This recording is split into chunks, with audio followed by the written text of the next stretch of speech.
আমি বলবো বিশেষ করে শেষের দিকে অসাধারণ। আমাদের দুইটা যেমন বাংলাদেশের শেষে 3 ওভারে যেমন আমরা বেশি রান দিয়েছি, কিন্তু আমাদের টেলেন্ডাররা কিন্তু অনেক ভালো খেলেছে শেষে। তো যাই হোক, আমরা যেটা আশা করেছিলাম যে হয়তো বাংলাদেশ আরও কম রানে আউট হয়ে যাবে, অল আউট হয়ে যাবে, কিন্তু তা হয় নাই। কিন্তু আমাদেরকে আশা দিয়েও যাই হোক আমরা হেরে গেছি। আমি হতাশ হব না আজকে আমরা যেটা আজকে দেখার মতো ছিল, যেটা টেলেন্ডারদের খেলা বাংলাদেশের, দীর্ঘদিন পর বাংলাদেশের টেলেন্ডার আজকে খুবই ভালো খেলেছে আর খুবই ভালো ব্যাটিং করেছে। বিশেষ করে তানজিন সাকিব খুবই অসাধারণ ব্যাট করেছে। নাসুম আমাদের হয়নি, যেমন তাসকিনের যে লাস্টে 3 বলে 3টা 6 হলে জিতে যায়, তাসকিনের পাটা স্ট্যাম্পে লেগে গেল, ওটা কিন্তু 6 হয়ে গেছে।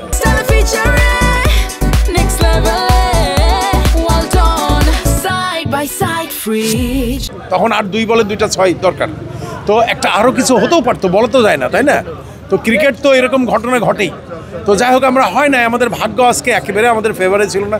এবং ওয়েস্ট ইন্ডিজ আজকে অসাধারণ ফিল্ডিং করেছে, একটাও মিস হয় নাই তাদের, এবং প্রত্যেকটা ক্যাচ অসাধারণভাবে তারা ক্যাচগুলো ধরেছে, যার ফলে আমরা যাই হোক। তবে আগামীতে টিমে একটু পরিবর্তন দরকার আমার মনে হয়, আমার ধারণা যে একটু আমি মনে করি যে শামীম পাটোয়ারির জায়গায় জাকির এবং তাসকিনের জায়গায় যদি শেখ মাহাদিকে আনা হয়, এই দুইটা পরিবর্তন করলে আমার মনে হয় টিমের মধ্যে একটা বড় পরিবর্তন, ভালো একটা রেজাল্ট আসবে।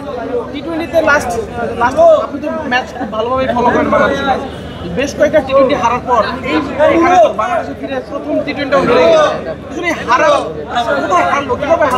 হারাটা মানে কি, আমাদের আজকে খেয়াল করুন আপনি, রিশাদ 4 ওভারে 40 রান দিয়েছে, তাসকিনও অনেক বেশি রান দিয়ে ফেলছে, যার ফলে আমাদের হয়েছে কি যে আমাদের কিছু বোলার বেশ কিছু রান দিয়ে ফেলছে, যার ফলে ওরা কিন্তু 3 ওভারে কিন্তু আমরা খালি লাস্ট 3 ওভারে ওয়েস্ট ইন্ডিজ সবচেয়ে বেশি রান করে ফেলছে, এই জায়গায় আমরা একটু হেরে গেছি।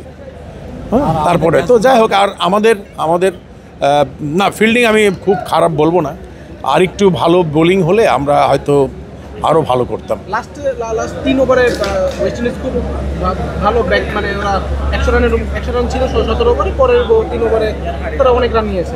জি, শেষের দিকে বোলারের ইউজটা হয়তো আরেকটু অন্যরকম হতে পারতো, যেমন আমরা মুস্তাফিজকে লাস্ট ওভার দিতে পারতাম, মুস্তাফিজকে লাস্ট ওভার দিলে হয়তো রান আরও একটু কম হতো, এটা হতে পারতো, তাই না? এবং যখন ঠিকমতো রান না পায় শেষের দিকে, যখন সাকিব নাসুমদের মতো বোলাররা যখন ব্যাটিং এর রুলটা প্লে করে, আসলে কেমন লাগে?